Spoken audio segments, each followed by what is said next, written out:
Mesdames et messieurs, bonjour, bonsoir et bienvenue à la chronique de MBT. La chronique de MBT, comme vous le savez, mesdames et messieurs, c'est le NEC plus ultra de l'analyse des questions des droits humains au Cameroun et en Afrique. La chronique de MBT se penche ce jour sur le peuple Beti. Peut-on considérer le peuple Beti du Cameroun comme le dépositaire du pouvoir? Le pouvoir suprême est-il véritablement entre les mains du peuple Beti ou alors entre un groupuscule d'individus d'extraction Beti qui utilisent ce groupement, cette communauté ethnico-tribale pour s'accrocher au pouvoir? Qu'a gagné l'homme petit des 40 ans et plus de pouvoir de M.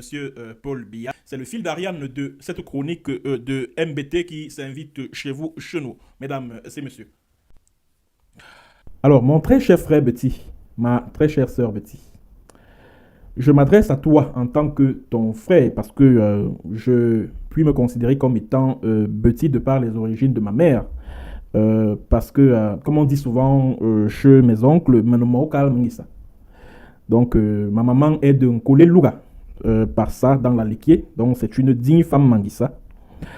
Alors, la question que j'aimerais te poser de prime abord est que, lorsque tu regardes autour de toi, lorsque tu te rends dans ton village, au centre, au sud et à l'est, tu regardes à gauche, tu regardes à droite, est-ce que tu peux t'estimer heureux d'avoir eu pour président de la République un homme comme Paul Biya qui est et Kambeti comme toi? Est-ce que tu peux, en tant que Betty, être fier de la gouvernance chaotique, catastrophique et villageoise de Paul Biya? Est-ce que l'homme Betty que tu es peut s'estimer heureux, peut établir un bilan élogieux des 40 ans de pouvoir, 40 ans et plus sans doute, de pouvoir de M. Paul Biya? Est-ce que toi, mon frère Betty, est-ce que toi, ma soeur Betty, tu peux dire avec fierté que le pouvoir t'appartient depuis le 6 novembre 1982? La réponse, c'est non. Mes très chers frères Betty, mes très chères sœurs Betty, détrompez-vous. Détrompez-vous. Le pouvoir ne repose aucunement sur les Betty. Ce ne sont pas les Betty qui ont le pouvoir au Cameroun.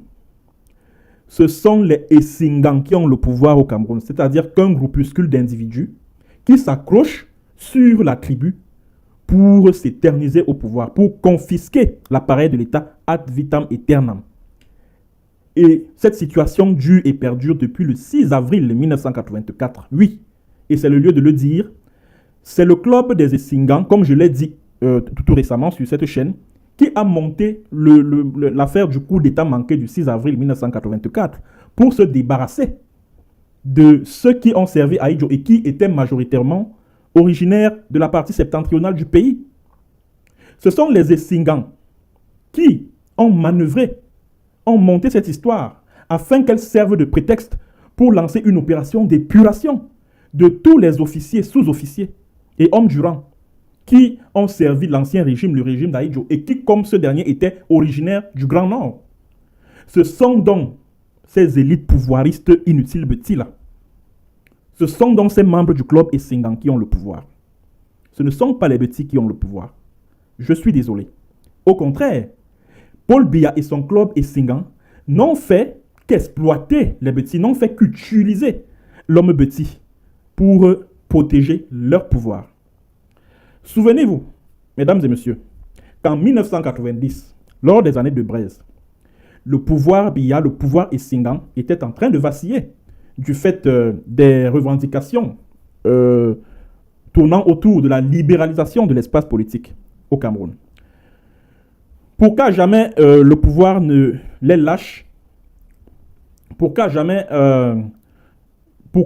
il ne tombe, Paul Biya et le club des Essingans ont utilisé la jeunesse Betty pendant les années de Brest, c'est-à-dire qu'au début des années 90, pour s'attaquer aux membres du Parlement, c'est-à-dire que le mouvement estudiantin, le Parlement qui avait été créé au sein de l'université de Yaoundé et qui, à l'époque, était en train d'impulser ce changement démocratique-là.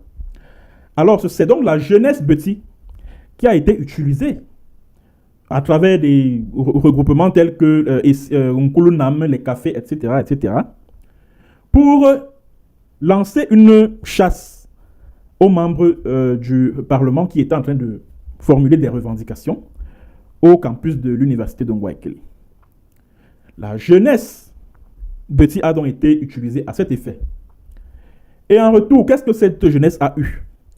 Je me rappelle d'un des membres de ce qui a été baptisé à l'époque l'autodéfense, Charles Ateba Yene.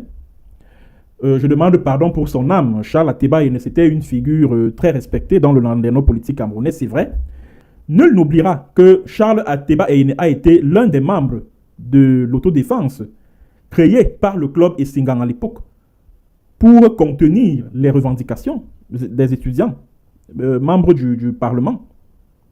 Et parce qu'il n'a pas été récompensé à la hauteur de la tâche qu'il accomplissait à l'époque, et cette tâche consistait à quoi? À révéler aux membres de l'autodéfense, aux membres des milices Nkulu Namkafé et autres les cachettes des membres du Parlement.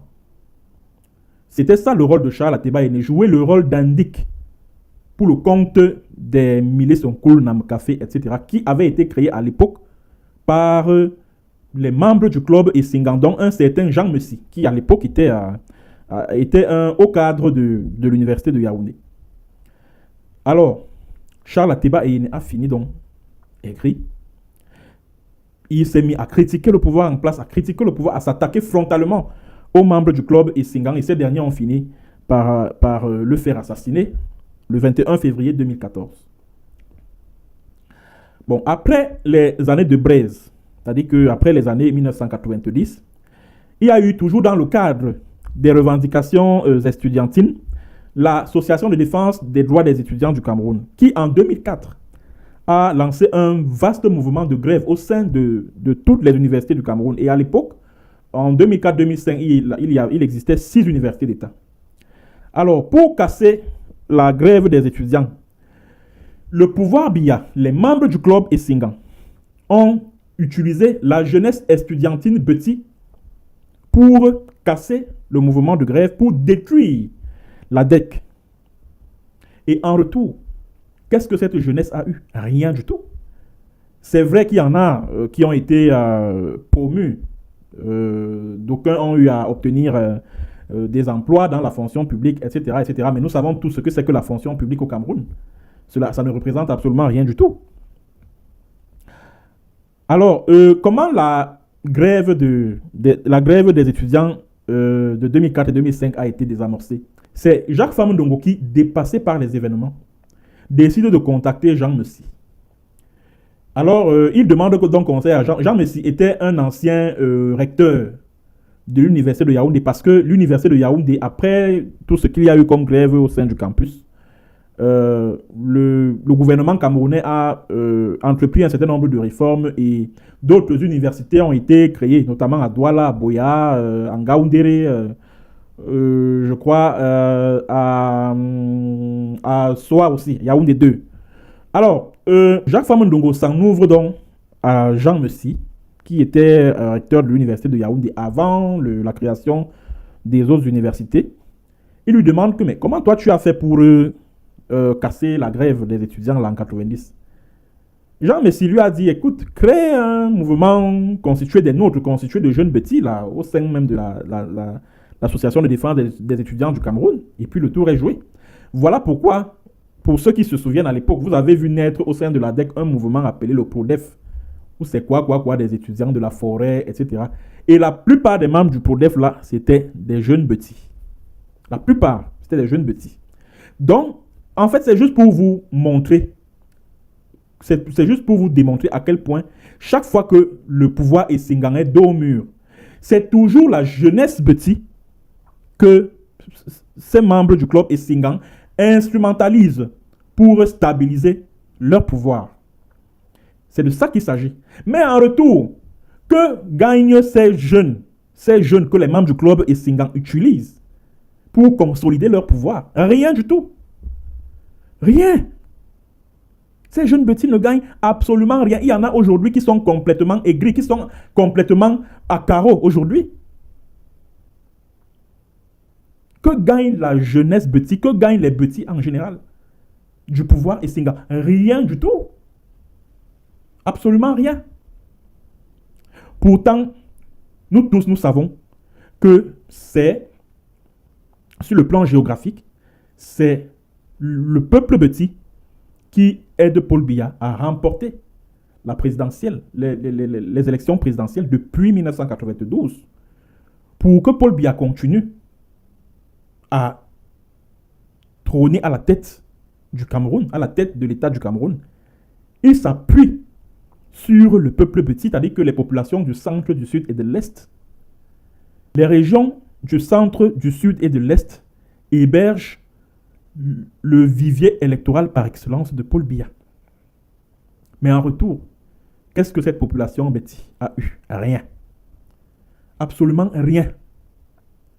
Chaque fois que Paul Biya veut remplir pour un nouveau mandat présidentiel, il se tourne vers le peuple Beti. Mais en retour, qu'est-ce que ce peuple a eu depuis 40 ans qu'il est au pouvoir? Rien. En 2008, en l'état de la constitution camerounaise à l'époque, Paul Biya ne pouvait plus se porter candidat à une quelconque présidentielle. C'est le peuple petit qui s'est mis en ordre de bataille pour soutenir son projet de modification de l'article 6 alinéa 2 en 2008. Le peuple petit s'est mis en ordre de bataille pour soutenir ce projet.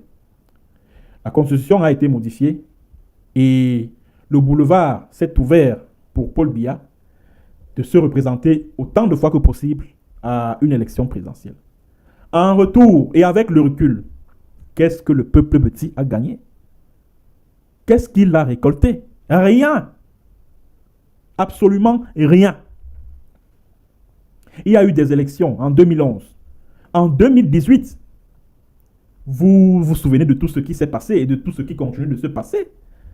Les Maurice Kamtoki, jusqu'à ce jour, estime qu'il est le vainqueur de la présidentielle de 2018. La brigade anti-Sardina, qui est un mouvement citoyen constitué des Camerounais de la diaspora qui sont contre le régime de Biya. Acculé par ce mouvement citoyen qui pose des actions de nature à inquiéter sérieusement le régime de Biya. Bon, maintenant, pour apporter de la réplique à la base, le régime de Biya, le pouvoir Essingan, s'appuie sur les Beti pour apporter cette réplique aux membres de la base. Quand vous regardez la brigade des patriotes, bref, tous ces petits mouvements créés par le régime de Biya, la plupart ce sont les Beti. Les Ekambeti, les originaires du centre, du sud et de l'est. Je vois certains pleurer là que, oh, vraiment, ceci, cela, depuis un certain temps. Que, oh, nous sommes là, nous nous battons, nous sommes des républicains, nous avons mouillé le maillot pour le pouvoir en place, malheureusement, nous n'avons rien du tout. Voilà. Vous devez prendre conscience, mes très chers frères Beti, mes très chères sœurs Beti, que tous ces zozos là qui sont au pouvoir au Cameroun et qui disent faire partie de l'élite Beti, franchement, ces gens-là ne roulent que pour eux-mêmes et leur famille. Ils ne roulent que pour eux-mêmes et leur famille. Ils ne pensent à vous que quand ils sont dans le besoin, quand ils veulent rempiler pour un autre mandat présidentiel, ils se tournent vers le peuple Beti. Quand ils sont menacés par des mouvements de contestation, c'est le peuple Beti qu'on instrumentalise pour consolider un pouvoir qui est en train de vaciller. Vous devez prendre conscience de cela. Vous devez prendre conscience que Paul Biya a sacrifié les Beti. Paul Biya a utilisé les Beti pendant 40 ans pour se maintenir au pouvoir. La preuve, vous, ces Ekambeti, vous, peuple Beti, peuple de la forêt équatoriale, du centre, du sud et de l'est, vous avez apporté tout votre soutien à Paul Biya. En retour, qu'est-ce que vous avez eu? Regardez à quoi ressemblent vos villages, comme à l'ère de la pierre taillée. Avez-vous de l'eau potable? Regardez l'état des routes chez vous. Bénéficiez-vous d'une éducation de qualité? Bénéficiez-vous des soins de santé de qualité? Regardez l'état des infrastructures scolaires et sanitaires dans les régions du centre, du sud et de l'est. Regardez dans quel état. C'est-à-dire que quel indice de développement il existe en plein pays Ekambeti, au Cameroun? Quels sont les indices de développement? Les routes, les hôpitaux, les écoles, de l'eau potable. de l'électricité, en 2012, Paul Biya a annoncé que le Cameroun va se transformer en un immense chantier. Tous les barrages que ce monsieur a lancés, c'est-à-dire que les chantiers qu'il a lancés, les chantiers de construction des barrages, tous ces barrages-là sont basés au sud, à l'est, c'est-à-dire que chez lui-même. Mais on est surpris de se rendre compte que même le sud, c'est-à-dire que le sud dont il est originaire, dont Paul Biya est originaire, dans le sud dont il est originaire, les populations là-bas vibrent au rythme des délestages électriques. Les populations originaires du sud ont du mal à avoir de l'énergie électrique en permanence. Je dis bien dans la région du sud, la région dont Paul Biya est originaire. Les populations ont du mal à avoir de l'eau potable. Malgré tous les scores brejneviens, 98%, 99%, 100% aux élections présidentielles, les populations du centre, du sud et de l'est manquent du strict minimum. La jeunesse est abandonnée dans le chômage, dans l'alcool, dans le fofo, dans les clubs matango. La jeunesse bêtise n'a pas d'emploi. Je parle de la majorité. Ceux qui réussissent même à en avoir, ils sont exploités, mal payés et tout ça. Jeune petit, mon jeune frère, ma jeune soeur, réveille-toi. Prends conscience de ce que pendant 40 ans, tu n'as été qu'un objet dont on s'est servi pour s'éterniser au pouvoir. J'ai vécu à Yaoundé avant de quitter le Cameroun. C'est-à-dire que ce sont les Ekambeti, les Ewondo qui sont autochtones à Yaoundé. Regardez dans quel état se trouvent certains quartiers de Yaoundé. Des jeunes filles qui sont des jeunes filles bêtises pour la plupart, qui sont abandonnées dans la pauvreté. Elles sont contraintes à se prostituer pour gagner de l'argent. Il faut les voir là au niveau du carrefour Ekounou, la descente Kondengui, à Mélène Mini-Ferme. Elles sont obligées de vendre leur corps pour survivre. Voilà donc. Parce que beaucoup d'entre vous pensent que non, vraiment. Et il n'y a qu'à remarquer, c'est-à-dire que chaque fois que quelqu'un publie une information qui ne caresse pas le régime dans le sens du poil, la plupart des internautes qui réagissent négativement vis-à-vis de cette information-là, ce sont les bêtis. S'il ne s'appelle pas Amourou, il s'appellera Belinga. S'il ne s'appelle pas Mveng, il s'appellera Ava. S'il ne s'appelle pas Mvier, il s'appellera, je ne sais pas moi, Bessala. Mais qu'avez-vous gagné des 40 ans du pouvoir de pouvoir de Biya? Paul Biya, c'est lui et puis les membres de sa famille et quelques amis. C'est fini. Vous autres là, vous ne lui servez à rien. Mais alors à rien. Mes chers jeunes frères petits là, mes jeunes sœurs petits là, vos élites là, les élites petits là, qui sont à Yaoundé là, elles vous servent à quoi? Dites-moi à quoi elles vous servent? À rien du tout. À rien. En 2004, Paul Biya a lancé l'opération Épervier pour soi-disant lutter contre ceux qui dilapident, qui détournent les deniers publics et tout ça là. La plupart des victimes de cette opération Épervier, ce sont les petits. Parce que, il faut que je vous le dise, Paul Biya n'a fait que sacrifier les petits en plus de 40 ans de pouvoir. Il n'a fait que sacrifier les petits. Il n'a fait que sacrifier la fine fleur de l'élite petit. La plupart des victimes de l'opération Épervier, ce sont les élites, c'est-à-dire que ce sont d'illustres et authentiques petits. Parce que l'objectif de l'opération Épervier, c'était quoi? C'était d'écarter de potentiels concurrents, de potentiels challengers pour Paul Biya ou pour celui qui l'aura choisi comme son successeur, tout au moins au sein du RDPC. C'est de ça qu'il s'agit, c'est ça l'enjeu de l'opération Épervier. Qu'on ne vous trompe pas. Qu'on ne vous trompe pas. La plupart, ce sont des petits. Les Atanme Barajan Marie. Les Oulana Wono. Regardez les réformes que Oulana Wono, originaire de ça, dans la Liquier. Un digne fils, un noble Manguissa. Il a été ministre de la Santé du 18 avril 2001 au 7 septembre 2007. Le secteur de la santé respirait. Grâce à son génie, le secteur de la santé a pu engranger des financements de l'extérieur. En retour, qu'est-ce qu'il a eu? Il a été jeté en prison par Paul Biya et Laurent Esso. Parce que ce sont ces deux-là qui ont jeté Olang Nawon en prison. Et c'est grâce, Olang Nawon ont fait partie de ceux qui ont permis au Cameroun d'atteindre le point d'achèvement de l'initiative PPTE en 2006, en avril 2006. Je ne parlerai pas de Polycarpe Ababa. Polycarpe Ababa, un génie en matière de fiscalité. Le voilà qui est en prison depuis 14 ans. Pour rien comme ça là. Pour rien. C'est-à-dire quand on regarde même le dossier judiciaire, rien, vide, aucune preuve de détournement contre lui.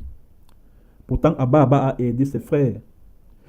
Parce que remarquez que tout ce que Paul Biya a anéanti dans le cadre de l'opération Épervier, ce sont ces élites petits là qui ont été utiles à leurs semblables, à leurs frères et sœurs. C'est-à-dire à leurs frères du village. Ababa a été directeur des impôts. Et pour que la direction des impôts puisse produire des résultats dans un contexte où le Cameroun était sous ajustement structurel. Parce qu'Ababa a été nommé directeur des impôts, je crois, en 1998. Et maintenant, pour pouvoir renflouer les caisses de l'État, vous savez ce que Ababa a fait? Il a recruté. C'est-à-dire qu'il a instauré ce qu'on a un système américain. Il a recruté des jeunes, parmi lesquels certains qui étaient originaires comme lui des Oitélé là. Je ne sais pas si vous vous rappelez d'un certain Duval Lebel Ebalé.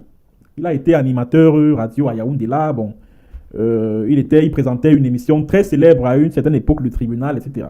Il a travaillé à la direction des impôts sous Ababa Polycarpe. Et il est de Zoétélé comme lui. Et Duval Lebel Ebalé est de Zoétélé comme Ababa. La direction des impôts a produit des résultats satisfaisants grâce à ce système de recrutement. On n'avait pas besoin que tu viennes avec tes diplômes. Non, non, non, non, non. C'est le résultat qui comptait. Et c'était des contractuels d'administration qui étaient recrutés. Vous avez vu les résultats. Et Ababa, quand il est nommé ministre de l'économie et des finances, le Cameroun atteint le point d'achèvement de l'initiative PPTE. Donc, Ababa a réussi là où son prédécesseur, le Koulan là, qu'on appelle le Mevame Boutou, là où il a échoué. Et selon un journal américain, ou anglais, je ne me rappelle plus, Ababa avait été à cette époque-là, cette année-là, sacré meilleur ministre des Finances en Afrique. Bon, par jalousie, par méchanceté, Edgar Alain Mbongo, qui aujourd'hui est là où vous pouvez imaginer, est allé souffler à l'oreille de Paul Biya. Comme tu vois là, le type là, si tu ne fais pas attention, il va prendre ton pouvoir. Hein, donc il faut faire quelque chose pendant qu'il a encore temps. Et c'est ainsi que certains journaux qui étaient à la solde de Mbongo ont été instrumentalisés pour vomir leur fiel sur Ababa, pour lui prêter des milliards à n'en plus finir, pour lui prêter des châteaux, des acquisitions immobilières à travers le Cameroun, etc., etc. Voilà comment Paul Biya, comme lui, il ne gouverne que par la rumeur, par le Congo-Ça. Il a pris tout cela au sérieux. Et il a pris Ababa, il l'a jeté en prison. Vous quittez sur Ababa, vous tombez sur un monsieur, un noble Ekambeti, que j'admire énormément. Il s'appelle Ambassa Dieudonné. Il est originaire de Mfou. Ambassa a été ministre des Travaux publics. Il a également été député RDPC de la MEFU à Famba. Je me permets de faire ce témoignage parce qu'à l'époque, lors des années de gloire d'Ambassa au début des années 2000, j'avais souvent l'habitude d'aller passer mes vacances en Mfou. Pour tous ceux qui connaissent Mfou, quand vous êtes à l'entrée de la ville de Mfou, c'est-à-dire qu'avant le lycée, il y a une antenne que MTN a construite juste à votre droite là. Il y a mon oncle qui habitait là. Et c'est là que je résidais quand je passais mes vacances, chez mon oncle. Parce que je me rappelle quand je pars de là, après les vacances, l'antenne MTN là est toujours en chantier. Et à l'époque, Ambassa en était très célèbre par quoi? Par ses réalisations en Mfou. Ambassa organisait souvent le Mfou Club Vacances, un championnat de vacances très célèbre, après le championnat d'Oman, que Akono Jean-Marie organisait souvent à Oman, vers, je crois, Hawaï là-bas.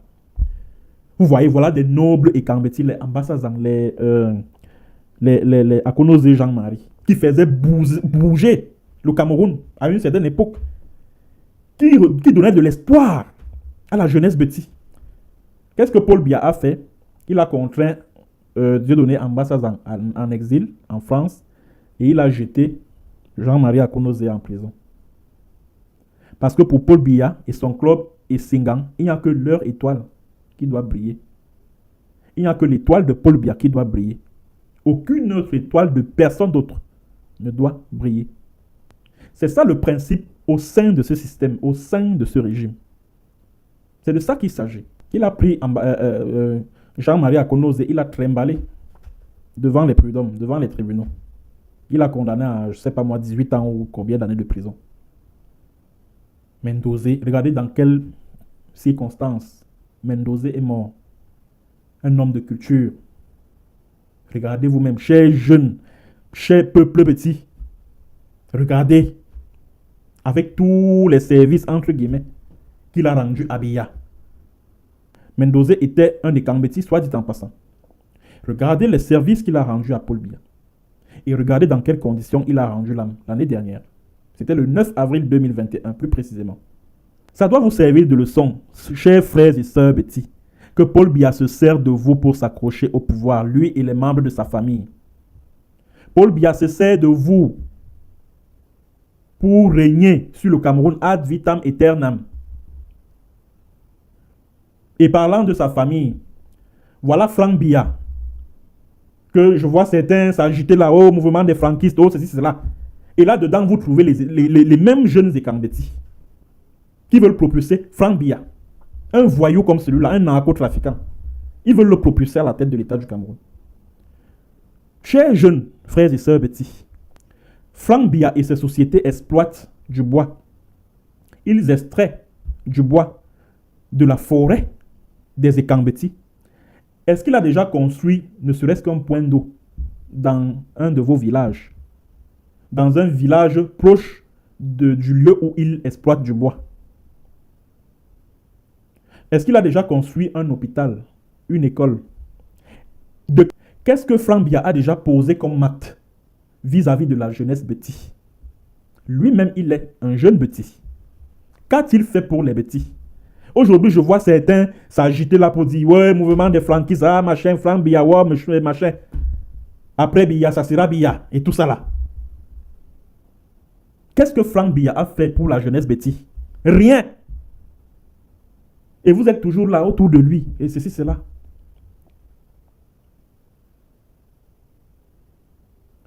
Voilà les d'autres membres de la famille de Biya là. Hein, comment ils s'appellent? Les Pierre Meba. Il a des permis d'exploitation des minerais là, le cobalt, la bauxite, etc., etc. Et où est-ce qu'il exploite ces minerais là? C'est en zone Betty. Qu'est-ce qu'il a donc apporté à vous les Betty?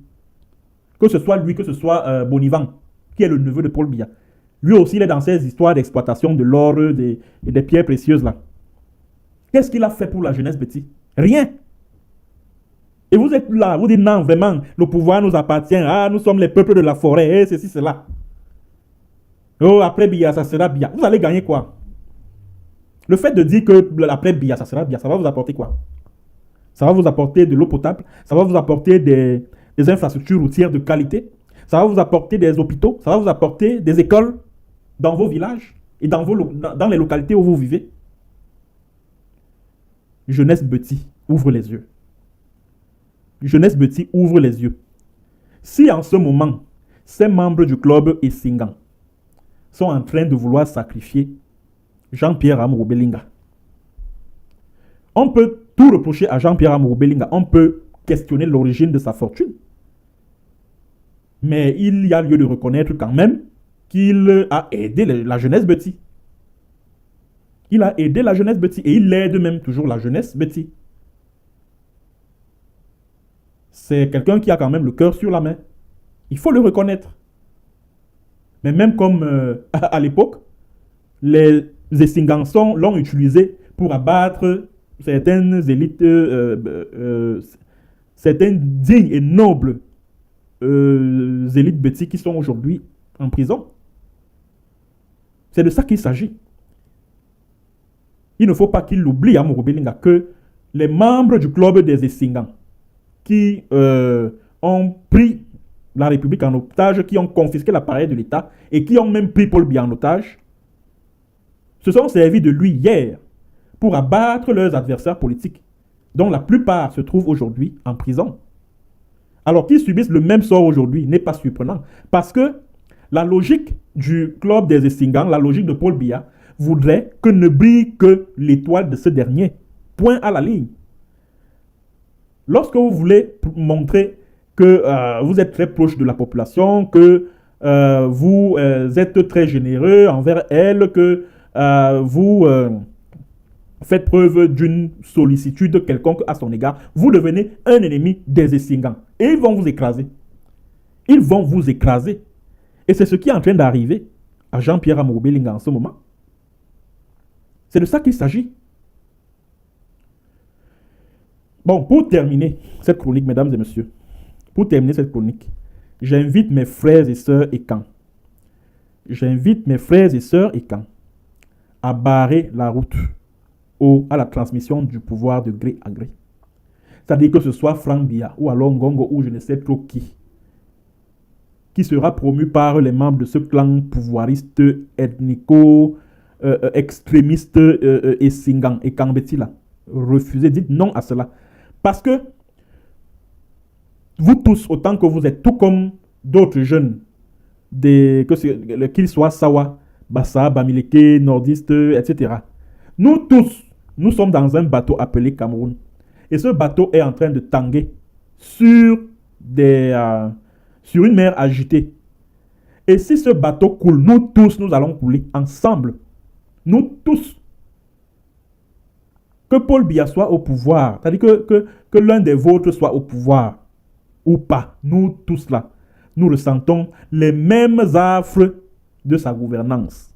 C'est-à-dire que et de la même façon, nous ressentons les contre-coups de la gouvernance Essingan de la même façon. Que ce soit l'inflation, la hausse des prix des denrées alimentaires dans les marchés, que ce soit les délestages électriques, que ce soit l'absence des hôpitaux de qualité, des soins de santé de qualité, l'absence d'éducation de qualité, la perversité morale de plus en plus affirmée au sein de la société camerounaise. Nous ressentons tout cela de la même façon, autant que nous sommes. Donc, mes chers jeunes bêtis, dites non à la transmission du pouvoir de gré à gré. Arrêtez de dire aux gens que non, après Biya, ça sera Biya. Nous sommes un peuple des seigneurs, un peuple de la forêt équatoriale. Ça ne veut absolument rien dire. Ce ne sont pas les bêtis qui ont le pouvoir au Cameroun. C'est une poignée d'individus. Ce sont les membres du club Essingan qui, depuis le 6 novembre 1982, se cachent derrière les bêtis, instrumentalisent les bêtis pour s'éterniser au pouvoir. Voilà la vérité. Voilà la vérité. C'est de ça qu'il s'agit. Et vous devez vous opposer, autant que faire se peut, à ce plan de confiscation de pouvoir bien ficelé par le club Essingan. Et en quoi consiste ce plan? Il consiste à ceci. Ces membres du club Essingan ont amassé des milliers et des milliers de milliards. La preuve, il ne se passe pas 2 ou 3 semaines sans que vous n'appreniez que on a volé 100 millions ou je ne sais pas combien de centaines de millions chez tel ministre, chez tel haut commis de l'État. Donc ça veut dire qu'ils ont amassé suffisamment d'argent. C'est-à-dire que c'est un trésor de guerre qu'ils ont amassé pour se préparer en conséquence, pour se préparer à confisquer le pouvoir. Et s'il leur arrive de perdre le pouvoir, s'il arrive aux membres du club Essingan de perdre le pouvoir, ils vont instrumentaliser le peuple bêti, ils vont instrumentaliser la jeunesse bêti, en vous faisant croire que non, ils sont des vôtres, ils sont vos frères, ils sont vos sœurs, alors qu'ils se fichent pas mal de vous. Tout ce qui les intéresse, c'est leur pouvoir et les dividendes qu'ils en tirent. Un point, un trait. Un point, un trait. Ils vont vous instrumentaliser pour activer le plan qui consiste à proclamer la sécession de l'État étant qui est constitué des actuelles régions du centre, du sud et de l'est. Voilà le plan du club Essingan. C'est-à-dire que s'il leur arrive de perdre le pouvoir, ils vont se comporter exactement comme les Tigréens en ce moment en Éthiopie. Parce qu'en Éthiopie, les Tigréens étaient au pouvoir, au temps de du Premier ministre Meles Zenawi. Et c'est parce qu'ils ont perdu le pouvoir qu'ils ont déclenché une guerre de sécession. Parce qu'ils se sont rendus compte qu'ils sont incapables de le reconquérir par les urnes. Donc, le Essingan est sur le point de faire la même chose au Cameroun. Et cher peuple petit, chers jeunes petits, mes chers frères et sœurs petits, dites non à ce plan diabolique. Ne vous laissez plus instrumentaliser par cette élite corrompue et arrogante qui se fiche pas mal de vos conditions de vie, des conditions misérables dans lesquelles vous vivez. Cette élite qui vous a complètement abandonné dans la dèche. Ne vous laissez plus utiliser, ne vous laissez plus instrumentaliser par cette élite et Kambeti, par ces membres du club Essingan.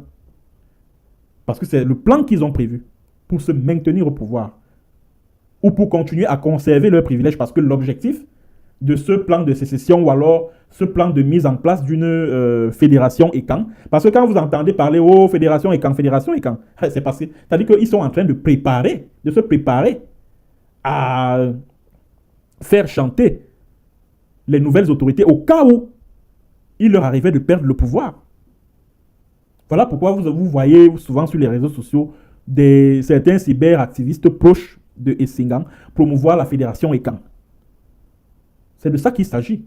Donc évitez, mes très chers frères et sœurs petits, de prêter le flanc à ces manœuvres de désintégration de la République du Cameroun, de désintégration de notre pays. C'est donc ce que j'avais à dire ce jour, mesdames et messieurs, à travers cette chronique de MBT. Merci à vous d'avoir été nombreux à écouter cette édition. À bientôt pour une autre séance et sur un autre thème. Bonjour, bonsoir.